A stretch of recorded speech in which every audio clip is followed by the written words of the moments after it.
Welcome to BLM's next instalment of the What If podcast series. I'm Chris Dexter, one of the partners within their national healthcare team here at BLM, and today I'm joined by my partners Sarah Wooddock and Greg McEwen and my solicitor colleague Rachel Barnes to talk about the claim.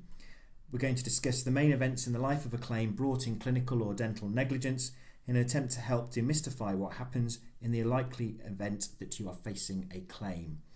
Between the four of us, we have significant experience of advising healthcare practitioners and bodies in defence of claims in clinical negligence, whether that be the most straightforward matter to the most clinically and procedurally complex, so you're in safe hands with us.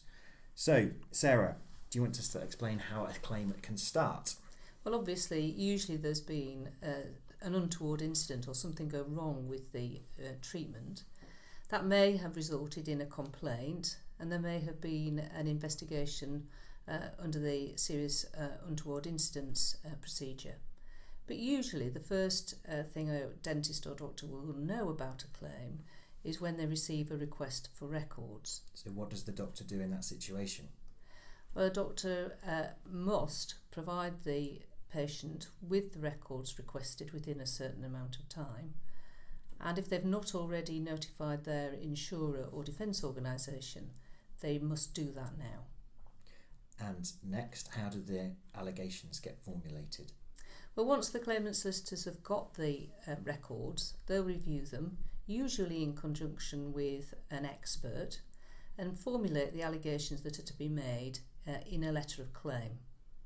The letter of claim is served, and once it's served, there is a time frame for service of the response of the defendant in the form of a letter of response. And again, the defence will collate expert evidence and other evidence in order to have sufficient information to respond to the claims being made. That's all to avoid the case going any further and hopefully stopping it pre-action. But as we know, sometimes it doesn't stop at that stage. So Greg, what happens next? That's right. If the claim hasn't been settled at the pre-action stage, and if the claimant still wants to go ahead with it, then the next step for the claimant to take is to commence formal court proceedings, and those proceedings then need to be sent to the defendant. The claimant will have a fixed period of time to commence court proceedings. It's known as the limitation period, and typically that will be 3 years from the date of the events that are being complained about.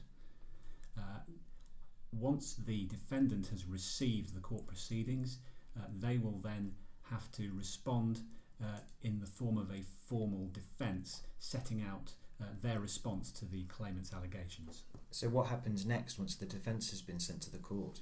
Once the defence has been served, there will usually be an initial hearing before a case management judge at court.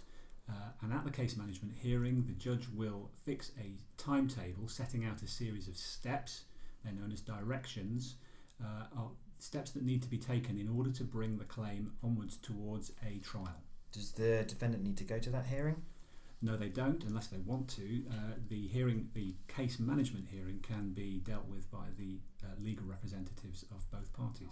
So Rachel, once we've got a set of directions to take the case towards trial, what are the events that happen before the trial commences? So the parties will have to comply with those various steps that have been set by the court.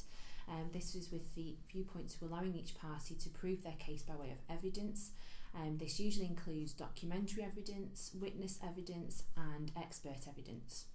So the idea is that everyone sees everyone else's evidence and it's an open book process, so that there's nothing hidden before you get to the trial. Is that right? Yes, exactly. Each party will know their opponent's case and the evidence that they will be relying on at trial to prove their case. And to narrow the issues before you get to the trial. Yes, with a viewpoint to assessing at each stage to see if there's any way to bring the case to a conclusion before the trial stage. So I'm a practitioner, I don't want my case to go to trial. How do we stop it from getting there? Well, as Rachel's just said, both parties are constantly assessing the merits of their cases throughout the litigation process.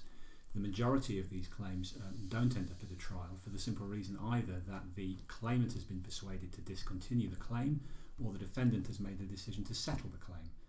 And claims can be settled through a variety of means, from making a formal written offer to settle to some more informal negotiation, or getting the parties together around a table. So All of that will be attempted to try and avoid it from going to trial, but unfortunately, as we all know, sometimes cases do proceed to trial, and that's the next instalment of the What If podcast series.